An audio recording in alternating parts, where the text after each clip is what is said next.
सुनो सुनो सुनो, आपके शहर में आ गया है एनडीटीवी इलेक्शन कार्निवल। कलाकारों का होगा धमाल, एनडीटीवी पूछेगा सवाल। देखिए क्या होता है नेताजी का हाल। आपके शहर में आ गया है एनडीटीवी इलेक्शन कार्निवल। उसकी बात में भी हम जानते हैं।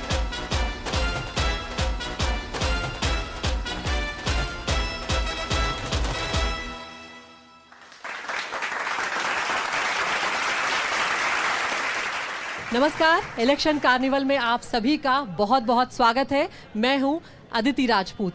तो इलेक्शन कार्निवल तमाम राज्यों के रंगों को समेटते हुए आ पहुंचा है अवंतिका या कनकशृंगा। अगर आप अभी भी नहीं समझे तो अब समझ जाएंगे। हम हैं कालों के काल महाकाल की नगरी उज्जैन में।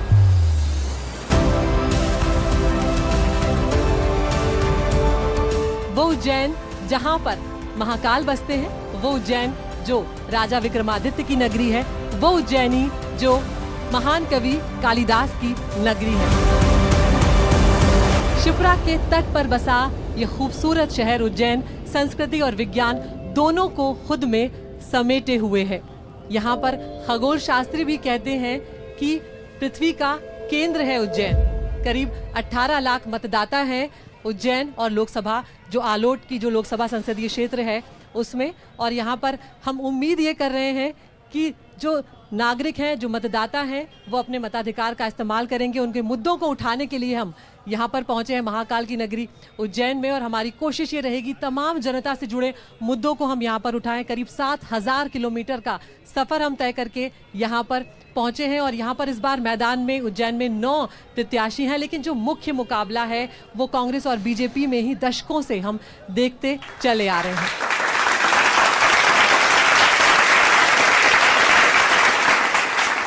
इस वक्त हम हैं मध्य प्रदेश की बेहद खास बेहद लोकप्रिय सीट उज्जैन आलोट जो लोकसभा संसदीय क्षेत्र है, वहां से हम अब आपके सामने लेकर आए हैं अपना इलेक्शन कार्निवल। और इस वक्त मेरे साथ बेहद खास मेहमान जो हैं वो जुड़ने वाले हैं। मेरे साथ बीजेपी से सुल्तान सिंह शेखावत जी जो हैं वो जुड़ने जा रहे हैं। कांग्रेस से हमारे साथ जुड़ रहे हैं दिनेश जैन बोस जी, और हमारे साथ वरिष्ठ पत्रकार भी जुड़ने जा रहे हैं अर्जुन सिंह चंदेल।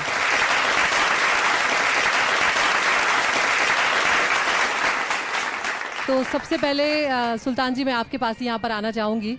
अगर हम बात करें, बहुत लंबे वक्त से आप लोग सत्ता में हैं, लेकिन अगर कुछ बुनियादी मुद्दों की यहाँ पर बात की जाए तो उसको लेकर अभी भी चिंता जो है वो व्यक्त की जाती है। खासकर जो जीवन दायिनी है यहाँ पर शिप्रा नदी, उसकी गंदगी जो है वो बहुत बड़ा मुद्दा जो है वो बन चुकी है। और यहाँ पर अब लोगों को ये कहीं ना कहीं डर भी सताने लगा है कि शिप्रा की जो हालत है, शिप्रा जिस हाल में है, क्या कुछ सालों के बाद शिप्रा नदी का अस्तित्व भी रह जाएगा या नहीं। आखिर क्या वजह है कि इतना वक्त बीतने के बाद भी शिप्रा का जो प्रदूषण है वो अब तक कम नहीं हो पाया है। नमस्कार। सर्वप्रथम आपका और सभी यहाँ जो हमारे दर्शक भाई हैं उन सभी का स्वागत करते हैं। आपने जो प्रश्न किया है शिप्रा के संबंध में, भारतीय जनता पार्टी की सरकार और हमारे नगर निगम ने समय समय पर इस शिप्रा के शुद्धिकरण का बराबर समय समय पर कार्य किया है। और लगातार इसमें जो दूसरी नदियां मिल रही थी उनको भी रोकने का प्रयास किया है। इसके साथ ही साथ अभी हमने जो गंगा नदी का जो प्रोजेक्ट था उसके साथ शिप्रा को रोकने का प्रयास, जोड़ने का प्रयास किया है। इसके कारण आने वाले समय में लगभग 550 करोड़ की लागत से इस शिप्रा शुद्धिकरण का कार्य किया जाएगा। दिनेश जी, आप बताइए, यहाँ पर कितने लंबे समय से ये यहाँ पर है, शिप्रा नदी का प्रदूषण दूर नहीं हो पा रहा है, लेकिन अगर हम पिछले 35 सालों की बात की जाए करें तो सिर्फ एक बार कांग्रेस सत्ता में आई है 2009 में। क्या वजह है कि यहाँ पर मुद्दे हैं लेकिन बावजूद उसके कांग्रेस सत्ता में नहीं आ पा रही है? भारतीय जनता पार्टी को, या जब अभी आपने जो प्रश्न पूछा, आपने समस्या बताई कि पोल्यूशन और ये पानी, गंदा पानी शिप्रा नदी में मिल रहा है, तो समाधान क्या मिला कि 550 करोड़ की योजना आ रही है गंगा की। ये सब्जेक्ट उज्जैन का है। अभी हमारे उम्मीदवार खुद उस गंदे पानी के अंदर नहाए हैं और पूरा वीडियो वायरल हुआ है। करीबन 10 से 20 लाख लोगों ने देखा है। गंदे नाले में नहा रहे हैं वो, और बता रहे हैं कि इस तरीके से ये गंदे नाले शिप्रा नदी में मिल रहे हैं। और 10 साल में उस प्रोजेक्ट के ऊपर कितना पैसा खत्म किया गया ये बताएं।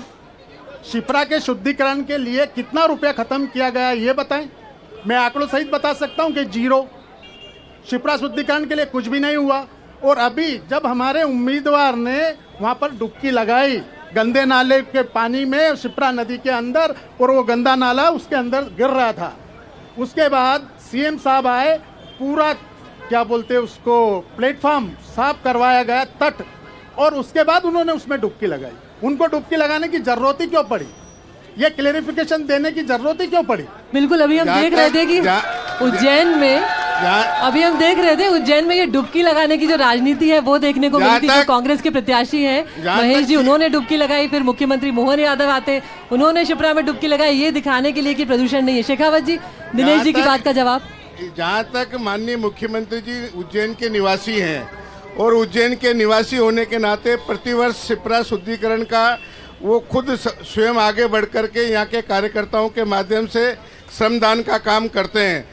और शिप्रा में स्नान करने का जहाँ तक सवाल है, वो उसी जगह पे स्नान किया है जहाँ पर ये जिनका महेश जी का बता रहे हैं, और कोई अलग से कोई व्यवस्था नहीं की गई। माननीय मुख्यमंत्री जी चूँकि वहाँ स्वयं जहाँ पर स्नान करने गए तो वहाँ के उनके साथ में उनके प्रोटोकॉल के हिसाब से उनके साथ जो लोग रहेंगे वो तो रहेंगे, उनको कैसे मना कर सकते हो आप। बाकी जहाँ तक शिप्रा स्नान का सवाल है, उसी जगह स्नान किया, और आज भी आप देख सकते हैं वो सारा शुद्ध किया हुआ स्थान है वहाँ पर। हमारे साथ वरिष्ठ पत्रकार अर्जुन सिंह चंदेल जी भी बैठे हुए हैं। चंदेल सर, यहाँ पर ये बताइए, 16 नालों का पानी शिप्रा नदी में गिरता है। इंदौर की जो गंदगी है, औद्योगिक गंदगी, वो शिप्रा नदी में गिरती है। उज्जैन के लोग हमारे सामने बैठे हुए हैं, इनके लिए कई समस्याएं हैं। ऐसे में क्या वाकई कोई समाधान है, या यहाँ पर कोई नियत जो है वो नजर नहीं आ रही है शिप्रा का प्रदूषण कम करने की? सर्वप्रथम मैं एनडीटीवी के दर्शकों को प्रणाम करता हूं और उज्जैन वासियों को ये बधाई देना चाहता हूं कि आज हम सब के लिए गर्व की बात है कि जो आज एंकरिंग का काम कर रही है हमारे बीच अदिति राजपूत, वो उज्जैन शहर की सेठी नगर की रहने वाली है। तो जोरदार तालियां अदिति के लिए। और मैं मानता हूं कि आज हमारा भी सीना एक आध इंच बड़ा होगा कि आज हमारे शहर की आज एंकर के रूप में आज हमारे बीच हैं। और जहाँ तक शिप्रा शुद्धिकरण की बात चल रही है भाजपा कांग्रेस के बीच, तो मैं इस शहर के 6 लाख लोगों का दुर्भाग्य कहना चाहूँगा, चाहे बीजेपी की सरकार हो चाहे कांग्रेस की सरकार हो, सही दिशा में प्रयास किसी के द्वारा भी नहीं किया। प्रयास कांग्रेस ने भी करा पर वो भी असफल रही, और बीजेपी ने करा वो भी असफल रही। और जिस मोक्षदायिनी शिप्रा के कारण इस शहर की पहचान है, इस उज्जैनी की पहचान है, उसकी दिशा में पिछले 25 वर्षों से जो भी सरकारें रही, वर्तमान सरकार और पूर्ववर्ती सरकार, दिल दिमाग और सच्चे ढंग से प्रयास नहीं कर पाई, ऐसा मेरा मानना है। और आज भी स्थिति वही 25 साल पहले वाली जस की तस बनी हुई। यातायात के मुद्दे की अगर बात करें, आप हर किसी चौराहे पर अगर आप चले जाएंगे, ट्रैफिक अच्छी खासी समस्या बन गया है। हजारों ई रिक्शा जो है वो उज्जैन की सड़कों पर नजर आते हैं, जिसके चलते हम देखते हैं विवाद भी होता है। जो रिक्शे हैं या जो दूसरी गाड़ियां हैं, उनको जो मंजूरी दी जाती है उसके लिए कोई मापदंड नहीं है इस तरह से कि किस तरह से उन लोगों को मंजूरी दी जा रही है घुसने की। तो इसकी फिर व्यवस्था क्या की जा रही है, क्योंकि जनसंख्या लगातार बढ़ रही है शेखावत जी, ऐसे में दिक्कतें हो रही हैं। उज्जैन की जनसंख्या लगातार बढ़ रही और महाकाल लोक के कारण से, महाकाल में नया जो शुद्धिकरण हुआ है उसके कारण से लगातार जनता बढ़ रही। रोज लाखों लोग आते हैं जाते हैं, इसलिए उनके लिए वाहन की आवश्यकता है। और गरीब लोग आते हैं, गरीब लोगों के लिए ऑटो की जरूरत है, टेम्पो की जरूरत है, ई रिक्शा की जरूरत है जी। और जहाँ तक ई रिक्शा का सवाल है, ई रिक्शा गरीब लोग चलाते हैं और ई रिक्शा गरीब लोग चलाते हैं, इसके लिए उनको लाइसेंस जहाँ तक देने का सवाल है। ये मुद्दे की बात, ये जो बात आप कह रहे हैं कि गरीब लोगों को रोजगार मिल रहा है, उस बात को हम नहीं छेड़ रहे हैं। लेकिन यहाँ पर अगर आप भी ट्रैफिक से 2-4 हो रहे हैं, आपका परिवार 2-4 हो रहा है, तो उस समस्या का भी समाधान निकालना होगा। जगह हमारे पास इतनी ही है ना, जगह तो नहीं बढ़ने जा रही है। जहाँ तक वाहन व्हीकल सड़क पर चलेंगे ट्रैफिक की समस्या आएगी, और बाहर के आने जाने वाले व्हीकल वाहन जब हजारों की संख्या में आएंगे, ट्रैफिक की समस्या है। इसका समाधान समय सीमा में पहले भी सुनिश्चित किया गया है, आगे भी सुनिश्चित करेंगे हम उसको। चंदेल सर, ये जो समस्या है हम लगातार देख रहे हैं, पिछले कुछ सालों में ये लगातार बढ़ रही है, और अब हम देख रहे हैं कि महाकाल लोक बन गया है, उसके बाद तो ये समस्या और बढ़नी ही है। क्या जो बात शेखावत जी कह रहे हैं वो संतुलन एक जरूरी है? यहाँ पर रोजगार किसी का छीनने की बात नहीं हो रही, लेकिन आपको एक संतुलन बनाना होगा, क्योंकि यहाँ पर जो लोग सड़कों पर चल रहे हैं उनकी परेशानी को हम नजरअंदाज नहीं कर सकते। अदिति, तुम बिल्कुल सही, तुमने मुद्दा उठाया, इस शहर की तुमने नब्ज पकड़ी है। पर ऐसा नहीं कि सत्ता पक्ष प्रयास नहीं कर रहा है। जी। उज्जैन का पुलिस प्रशासन पूरी मुस्तैदी और तन्मयता के साथ इस समस्या के निदान के लिए लगा हुआ है। जहां तक तुमने रिक्शा की बात करी, ई रिक्शा की बात, जी। लगभग आज की तारीख में 5365 रिक्शा यहाँ पर रजिस्टर्ड है। बिल्कुल। और मेरा ऐसा मानना है कि इससे 2 गुना अनरजिस्टर्ड भी ई रिक्शा चल रहे हैं। उज्जैन के जिला पुलिस प्रशासन ने 1 मई से व्यवस्था लागू करी है कि जितने भी ई रिक्शा हैं उनके सबके रूट निर्धारित करें। उसमें 34 लोगों के आवेदन भी आ गए और कुछ को रूट निर्धारित भी कर दिए गए। और आने वाले समय में ये शहर देखेगा कि यातायात व्यवस्था में निश्चित तौर से जो प्रयास कर रहा है पुलिस प्रशासन, सुधार नजर आएगा। और जब कोई समस्या आती है अदिति, तभी उसका समाधान खोजा जाता है और उस दिशा में कोई प्रशासन काम कर रहा है, जिला प्रशासन, पुलिस प्रशासन। जी दिनेश जी, रखिए आप अपनी बात। आपने जो प्रश्न पूछा है कि भाई ट्रैफिक की व्यवस्था के बारे में आपका क्या मत है, तो मेरा ऐसा मानना है कि 3 चीजें होना जरूरी है। एक मेन पावर, और ट्रैफिक की व्यवस्था के लिए वो ऑफिसर्स और जो खड़े रहते हैं ट्रैफिक मैन वो, और एक राजनीतिक महत्वाकांक्षा, मतलब राजनीतिक परिपक्वता, इन तीनों में फैले, इसीलिए ये समस्या है। तो ये समस्याओं का समाधान नहीं बताते, समस्या कैसे हो रही है उसके बात करेंगे या इधर उधर भग जाएंगे। अगर करना है तो यहाँ पे ट्रैफिक की व्यवस्था करे, ट्रैफिक अधिकारी बढ़ाए और ट्रैफिक मैन बढ़ाए। सबसे पहले कल ही ये काम करे। 2 लाख लोग रोज आ रहे हैं तो ये काम करें। शायद इनको ये सबसे पता तो नहीं है, उससे लोगों को रोजगार भी मिलेगा, अभी नई और पुलिस ट्रैफिक में व्यवस्था भी ट्रैफिक सही की होगी। भर्ती की गई है, प्रमोशन किया गया है, वो होना ट्रैफिक चाहिए। के क्षेत्र में लगातार बढ़ोतरी हो रही है और आवश्यकता के हिसाब से ट्रैफिक पुलिस नहीं, और ट्रैफिक के अभी अधिकारी आपको यहाँ पे कोई अभी ट्रैफिक बढ़ाए वाला गए नजर आ रहा है हैं क्या? और लगातार बढ़ा रहे हैं। आज यहाँ पे ट्रैफिक वर्षों वाला से नजर लंबा आ रहा है रुका क्या? हुआ उनका प्रमोशन भी किया महाकाल गया है, क्षेत्र में सारे ट्रैफिक लोगों को जी, लगाया जी, गया है। नजर आ रहे हैं। हम यहाँ पर एक बहुत बड़ी जो समस्या से जूझ रहे हैं, जो मैं लोगों से बात करती हूँ, लोगों से मैं सुनती हूँ कि हम इंदौर से कनेक्टेड है, आर्थिक राजधानी है हमारे मध्य प्रदेश की इंदौर, मात्र 1 घंटे का रास्ता है उज्जैन। लेकिन जब छात्रों की, छात्राओं की, बच्चों की पढ़ाई की बात आती है तो उच्च शिक्षा के लिए आप उन्हें उज्जैन में नहीं रख सकते। अभी मैं यहाँ पर लोगों से जाके बात करूंगी, ज़्यादातर लोग ये बोलेंगे कि उन्हें 12वीं के बाद या शुरू में ही उन्हें बाहर भेजना पड़ा है। तो शिक्षा के स्तर में अब इस तरह का सुधार हो जाना चाहिए कि हमें यहीं पर समस्या का समाधान मिल जाए। मेडिकल कॉलेज की भी यहाँ पर मेडिकल कॉलेज के सर दावे करते करते बहुत वक्त हो गया, कब आखिर खुलेगा? मेडिकल कॉलेज का निर्णय हो चुका है, मेडिकल कॉलेज का निर्णय हो ये चुका बात है, कागजों पर ही और रह गई है। लगातार अभी कागजों पे नहीं है, प्रैक्टिकल में आ गया है। मेडिकल कॉलेज का निर्णय हो चुका है, मेडिकल कॉलेज की प्रक्रिया प्रारंभ हो गई है। चंदेल जी बताइए। अदिति, मैं एक मोर मुद्दे पे बात करना चाहूंगा, जो उद्योग धंधे वाली बात जो तुमने कही, वास्तव में यह शहर अभी तक अभिशप्त था। अभी तक उद्योग धंधों के बारे में अभिशप्त था। किसी समय में यहाँ की चिमनियाँ धुआं उगला करती थी और ये पूरा शहर, जब कॉटन मिल यहाँ हुआ करती थी, बहुत सारे लोगों को रोजगार मिला था। पर इस लंबे अंतराल के बाद वापस यह शहर एक नई करवट ले रहा है, इस बात से इनकार नहीं किया जा सकता है। ठीक, मैं शिक्षा के स्तर की बात मैं कर रही थी, शिक्षा के रोजगार स्तर का के मुद्दा उससे पहले जुड़ा हुआ है। जो बिल्कुल। तुम्हारा जो पहले वाला प्रश्न था उद्योग जी। वाला, उस पर 2 मिनट का समय लेके बिल्कुल उसके बाद। बिल्कुल बताइए आप। यहाँ से 15-17 किलोमीटर दूर विक्रम नगर औद्योगिक क्षेत्र नाम से एक नया इंडस्ट्रियल एरिया डेवलप हो रहा है। जी, मैं स्वयं उसमें गया था, जी। उसका निरीक्षण करके आया। और पेप्सिको जैसी इंटरनेशनल अंतर्राष्ट्रीय कंपनी यहाँ पर 1263 करोड़ का इन्वेस्ट कर रही है और उसका काम चालू हो गया है। अडानी ग्रुप यहाँ पर आने की उसने सहमति दे दी और उसका भी निर्माण कार्य चालू हुआ। यह मुद्दा सही है कि एजुकेशन के लिए यहाँ के बच्चे बाहर जाते हैं, सत्य से इनकार नहीं किया जा सकता। या तो यहाँ के बच्चे कोटा जाते हैं, इंदौर जाते हैं। पूर्ववर्ती सरकारों ने प्रयास करा था, यहाँ पर एक नॉलेज सिटी करके बनाई थी, यहाँ से इंदौर देवास रोड पर दुर्भाग्यवश वो नॉलेज सिटी का कंसेप्ट जो असफल हो गया। कोई भी कॉलेज, कोई भी वहाँ पर अलॉटमेंट के बाद कोई भी बिल्डिंग बनाने को तैयार नहीं हुआ। तो वो उज्जैन वासियों का दुर्भाग्य कि हम उसको डेवलप नहीं कर पाए नॉलेज सिटी को। इस बात से इनकार नहीं किया जा सकती। आज के यहाँ उज्जैन के बच्चों को कोचिंग के लिए, उच्च शिक्षा के लिए या तो कोटा जाना पड़ रहा है, यही मुद्दा मैं उठा रही थी और जी हाँ। इसी के लिए मैं शेखावत जी से जवाब चाह रही थी। लेकिन शेखावत जी ने मेडिकल कॉलेज की बात की, जो आप कह रहे हैं कि वो खुल जाएगा। दिनेश जी आप अपनी बात रखिए, फिर मैं अब जनता के पास मैडम, जाऊंगी। मैं पूरे ग्रामीण और शहर दोनों की बात करूंगा। जहां तक एजुकेशन और हेल्थ की बात है, तो हमारे यहाँ के लड़के एजुकेशन के लिए इंदौर, कोटा वगैरह जाते हैं। जी। कोई बड़ी कोचिंग भी नहीं है, कोई बड़ा इंस्टीट्यूट भी नहीं है। और आपको एक जानकारी के लिए बता दूं कि पूरे उज्जैन जिले के अंदर छोटे छोटे अस्पताल तो हैं लेकिन डॉक्टर नहीं है।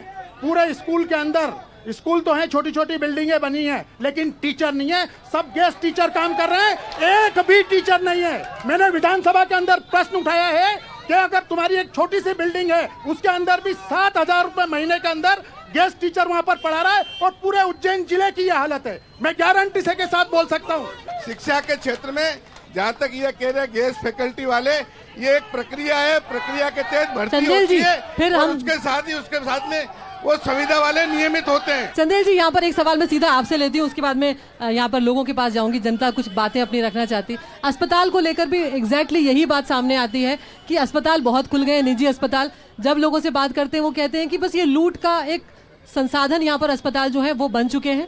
जब किसी को इलाज की जरूरत पड़ती है या जरा सा भी किसी को तकलीफ होती है, एडवांस इलाज की जरूरत पड़ती है, उज्जैन में लोगों को भरोसा नहीं है, वो तुरंत लेके इंदौर जाते हैं और कई बार हम देखते हैं कि डॉक्टर्स भी इंदौर ही रेफर करते हैं।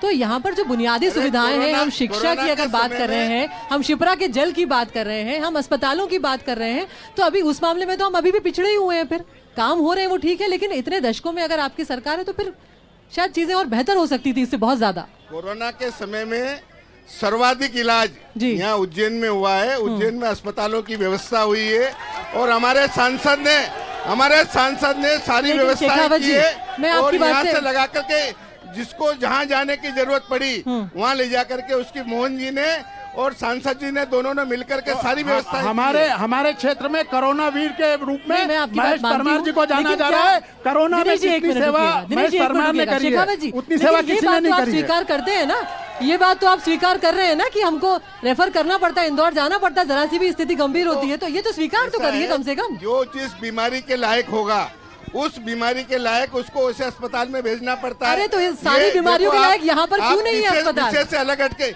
विषय से अलग कैसे हट सकते हैं? लोकसभा की बात है और लोकसभा के विषय की बात करिए। तो सांसद क्या अस्पतालों के काम नहीं करेंगे? सांसद अस्पतालों के काम नहीं करेंगे क्या? ये कोई विधायक का चुनाव नहीं है। मैं समझ रही हूँ आपकी बात। तो सांसद क्या यहाँ पर स्वास्थ्य, ये केंद्र सरकार से संबंधित मामला है और केंद्र सरकार संबंधित। क्या मुझे ये बताइए, उज्जैन और आलोट की लोगों की जो स्वास्थ्य की समस्या होगी वो सांसद का काम नहीं है, आप ये कहना चाह रहे हैं? क्या वो सिर्फ विधायक का काम है? सांसद ने 2 साल तक लगातार कोरोना के समय में लगातार अस्पतालों का विकास किया और यह पढ़िए आप, इसके अंदर हजारों की संख्या में स्कूलों में सुदृढ़ीकरण किया है, सैकड़ों की संख्या में अस्पतालों में सुदृढ़ीकरण किया है। इन्होंने सर मैं अभी सड़क के रास्ते से ही आ रही हूँ, लोगों से मिलकर आ रही हूँ। ये तो प्रायोजित है, सारे के सारे सब प्रायोजित है। चलिए मैं अब कुछ जनता के पास यहाँ पर आना चाहूंगी और मेरी गुजारिश रहेगी कुछ महिलाएं अगर यहाँ पर हों तो वो जरूर आगे आए, थोड़ा पार्टिसिपेट करें ताकि सबके मुद्दे जो हैं वो हम रख पाए। यहाँ पर क्या मांग रहेगी आपके मन में? बेरोजगारी शिक्षा पे, बेरोजगारी शिक्षा पे। तो आपको लगता है कि यहाँ पर दिक्कत है? आपको लगता है यहाँ पर दिक्कत है, बहुत काम होना बाकी है बेरोजगारी को लेकर? हाँ। बैठिए, मैं कुछ और लोगों से बात करती हूँ। जी, मेरा नाम सलोनी सरगरा है। मैं ये कहना चाहती हूँ जो आने वाली सरकार है वो ऐसे मुद्दे, ऐसी चीज़ों पर ध्यान दे जैसे महिला सुरक्षा के लिए कुछ ऐसे प्रयास करे जिससे महिला सड़क पर या कभी किसी समय कहीं जाए तो उन्हें ऐसा लगे नहीं कि हम असुरक्षित है। कहीं स्थान पर अगर वो जाना चाहे तो वो सुरक्षित जाए।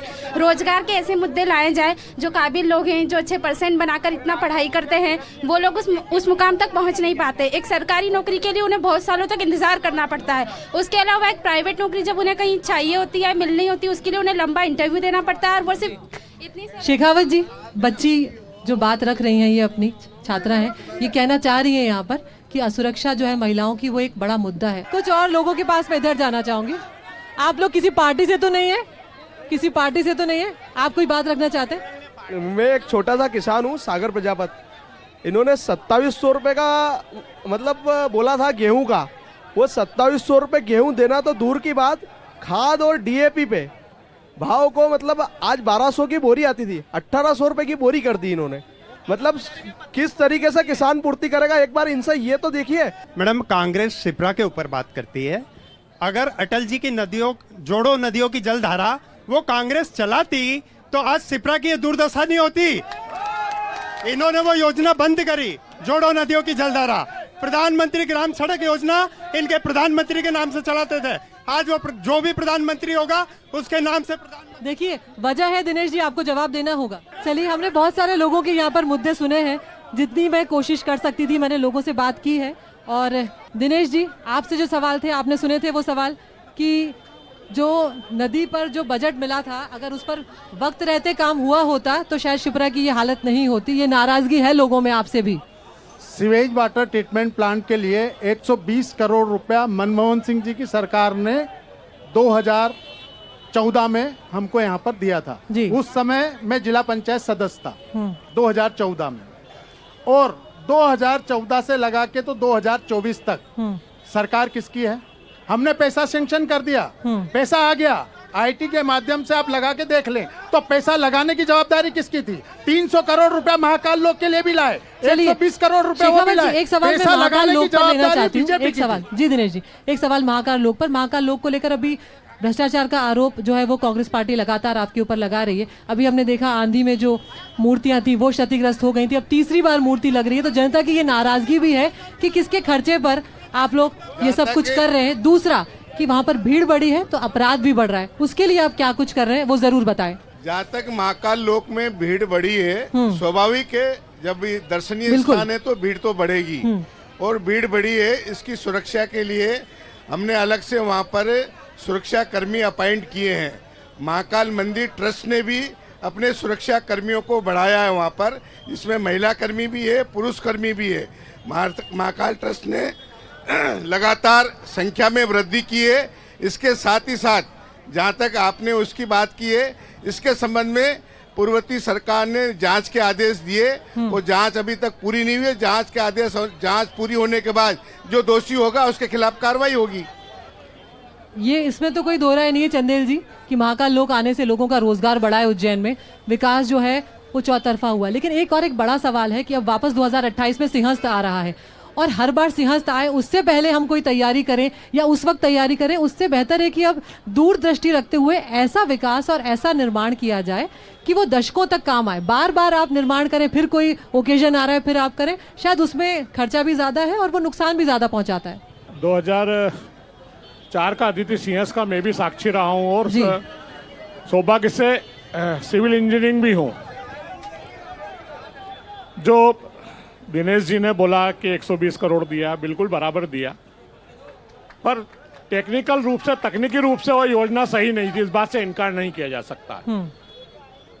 कई बार इस मुद्दे को उठाया कि योजना सही ढंग से नहीं बनी है। जिन लोगों ने भी, इंजीनियरों ने बनाई, निश्चित तौर से पूरी तरह फ्लॉप योजना थी।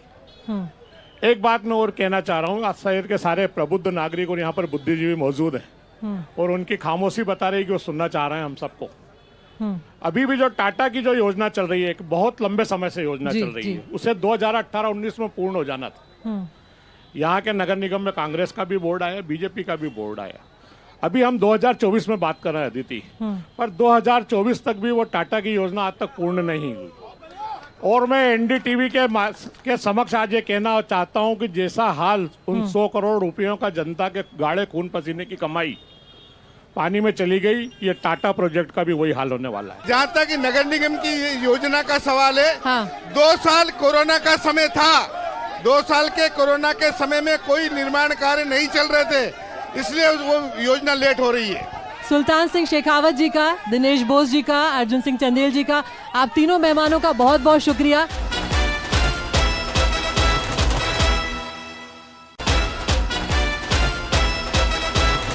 तो इस वक्त हम उज्जैन लोकसभा क्षेत्र में हैं। 13 मई को यहाँ पर मतदान होने जा रहा है, और हमारे साथ अलग अलग जो पार्टियां हैं उनके लोग यहाँ पर हो रहे हैं। इस वक्त हमारे साथ बेहद खास मेहमान है, हमारे साथ श्रीमती कलावती यादव है, नगर निगम अध्यक्ष है यहाँ पर।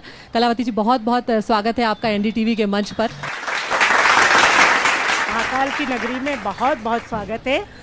और महाकाल की नगरी की जब बात हो रही है तो महाकाल लोक में जिस तरह से आप लोगों ने विकास किया है वो अपने आप में बहुत बड़ा है। उसकी सराहना यहाँ पर जनता ने की है, लोगों ने की है। जिस तरह से उसके चलते लोगों का रोजगार बढ़ा है, लोगों को नए मौके मिल रहे हैं, वो एक बहुत बड़ी उपलब्धि है कलावती जी आप लोगों की। लेकिन कुछ वहाँ पर अब दिक्कतें जो है वो भी आ रही हैं लोगों को, वो आप तक पहुँची होंगी बात। थोड़ा अपराध बढ़ रहा है, भीड़ जो है वो बढ़ने लगी, अब सिंहस्थ नज़दीक आ रहा है। किस तरह की तैयारियाँ आप लोग कर रहे हैं यहाँ पर? देखिए, ये उज्जैन बाबा महाकाल की नगरी है, न्यायप्रिय राजा विक्रमादित्य की नगरी है, कवि कालिदास की नगरी है। और यहाँ जिस तरह से महाकाल लोक के बनने के बाद जो उज्जैन में एक ग्रोथ आई है, एक पर्यटन, धार्मिक पर्यटन बढ़ा है, करोड़ों लोग रोजाना आ रहे हैं, लाखों रोजाना आ रहे हैं। यहाँ की नगर निगम को अपने कामकाज के साथ में एक पैरेलल व्यवस्था पूरी नगर की इस दृष्टि से करनी पड़ती है, क्योंकि धार्मिक पर्यटन यहाँ पर बहुत है। हम संसाधन जुटा रहे हैं, पार्किंग की व्यवस्था कर रहे हैं, लोगों को एक नए तरह का रोजगार मिला है। जितने भी हमारे यहाँ मकान है वहाँ पर, वो हमारा जयसिंहपुरा क्षेत्र सबसे पिछड़ा हुआ क्षेत्र माना जाता था, आज वो शहर का सबसे 1 नंबर का क्षेत्र है जिसका विकास हो रहा है। हर घर में होम स्टे बन गए हैं, हर घर में होटल बन गई है, और होटल और का व्यवसाय इतना बढ़ गया है कि शहर में इतनी सारी होटलों होने के बाद भी लोगों को यहाँ से सांवेर तक रुकने जाना पड़ता है, इंदौर तक रुकने जाता है। ऐसा विकास एकदम से हुआ है। पिछली बार 2019 की अगर हम बात करें, अनिल फिरोजिया जी 3,65,000 से ज्यादा मतों से जीते थे। अब तो यहाँ पर मोहन यादव जी का ये क्षेत्र हो गया, यहाँ से मुख्यमंत्री वो है। अब बीजेपी किस तरह की तैयारियां कर रही है, क्या और ज्यादा अंतर से हराने की तैयारी है? देखिए, क्या रणनीति है आप लोगों की? हाँ, मैं सकारात्मक बात करती हूँ, मैं किसी को हराने में विश्वास नहीं करती हूँ, पर हम जितनी जगह जनसंपर्क करने जा रहे हैं, कार्यकर्ताओं जनता का जो जोश दिख रहा है, वो निश्चित रूप से पिछली बार से दुगने मतों से अनिल फिरोजिया जी जीतेंगे, ये मेरा दावा है। बिल्कुल। अब जरा आपके भाई की बात करते हैं। वो मुख्यमंत्री हैं, वो तो है, लेकिन उनसे पहले आपके भाई हैं। अपने भाई की कुछ बचपन की यादें हमारे साथ साझा करें, क्योंकि अब वो मुख्यमंत्री हैं। बहुत सी ऐसी बातें होंगी जो अभी भी लोगों को नहीं पता होंगी उनके मुख्यमंत्री के बारे में। कुछ ऐसी बातें जो आपको याद आती हो? छोटे बच्चे तो सबके एक जैसे ही होते हैं, वो मुझसे काफ़ी छोटे हैं जी। मैंने उनको बचपन में गोद में खिलाया है, तो जैसे नटखट बच्चे होते हैं, आम बच्चों की तरह होते हैं। धीरे धीरे स्कूल जाना, और स्कूल के बाद में कॉलेज जाना, कॉलेज के बाद फिर छात्र राजनीति करके शुरू से ही एक कहना चाहिए कि बहुत अच्छे छात्र नेता के रूप में उन्होंने अपनी छवि बनाई। लेकिन आपका एक बहुत बड़ा मार्गदर्शन उनको रहा है राजनीति में, और आप बड़ी बहन रही हैं, तो जब कभी नाराजगी होती थी तो एक आध चपत भी लगा देती थी। देखिए, ये भाई बहन के बीच की बात है, और निश्चित रूप से छोटे भाई और बड़ी बहन के बीच में जो आम रिश्ता होता है, आम परिवारों में होते हैं, क्योंकि हम तो एक आम परिवार के लोग हैं, तो डांटना डपटना ये सब चलता है। बड़ी बहन हूँ तो होता ही है ये सब। लेकिन क्या कभी ऐसा भी होता है कि जो विकास के कार्य हैं, जो विकास के कार्य हैं, उनको लेकर भी आप बात करती हो कि ये आपने अभी भी नहीं कराया, इस पर काम करो, इस तरह की चर्चाएं होती है भाई बहनों में? नहीं, देखिए, उनको एक विजन वाला नेता कहा जाता उज्जैन में। जब वो विकास प्राधिकरण के अध्यक्ष थे, तो विकास प्राधिकरण को क्या काम करना चाहिए, कैसे शहर का विकास करना चाहिए, वो उन्होंने दिखा दिया, और सारे लोगों ने उन्हें प्रेम से, सम्मान से विकास पुरुष की उपाधि से नवाजा था, और वो विकास पुरुष की उपाधि आज भी उनको मिली हुई है। एक और सवाल जो अब अमेठी और रायबरेली का उठा है, उस पर भी आप अपनी राय प्रकट करके जाइए, क्योंकि अब तो राहुल गांधी अमेठी से नहीं लड़ रहे हैं। देखिए, मोदी जी ने भी साफ कहा है, और एक जो सर्वोच्च नेता है जिस पार्टी का, वो आखिरी दिन तक ये ना बताए कि मुझे कहाँ से चुनाव लड़ना है, यही उनका भय प्रदर्शित करता है कि वो दिग्भ्रमित है कि मैं कहाँ जाऊँ, पहले पार्टी का कोई प्रत्याशी देख लूँ कि उनसे मैं जीत सकता हूँ कि नहीं जीत सकता हूँ। जैसे ही अमेठी से पता चला कि स्मृति जी ईरानी चुनाव लड़ रही है, तो वो वहाँ से भाग गए। तो यानी कि आप कॉन्फिडेंट है 400 पार हो जाएगा इस बार बीजेपी का? पक्के में 400 पार होगा। चलिए, बहुत बहुत शुभकामनाएं कलावती जी आपको हमारी तरफ से, और सभी उज्जैन के मतदाताओं से ये गुजारिश रहेगी कि भूलें ना, अपने मताधिकार का इस्तेमाल जरूर करें। बहुत बहुत शुक्रिया आप सभी का यहाँ पर आने के लिए, और 100% वोट डालें। बिल्कुल बिल्कुल, राष्ट्र हित में मतदान करें। बिल्कुल। बहुत बहुत धन्यवाद, बहुत बहुत धन्यवाद।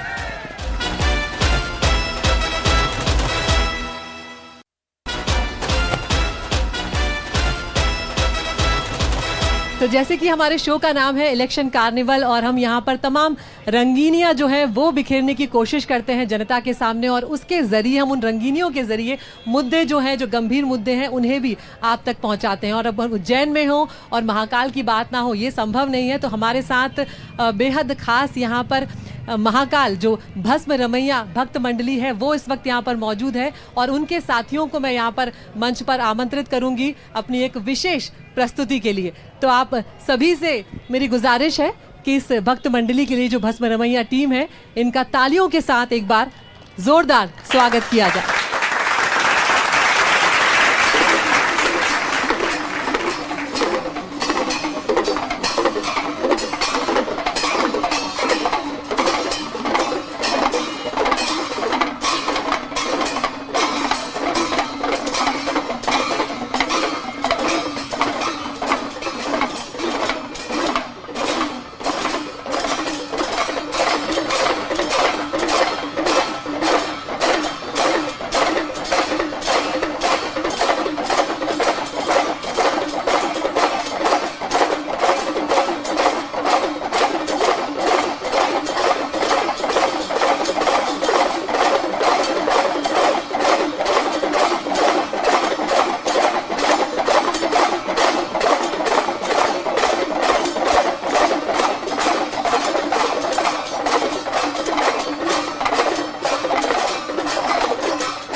बहुत बहुत ही शानदार प्रस्तुति। एक बार मैं सभी से गुजारिश करूंगी जोरदार तालियों के साथ इनका अभिनंदन किया जाए, क्योंकि बहुत मेहनत लगती है इस तरह के परफॉर्मेंस के लिए यहाँ पर।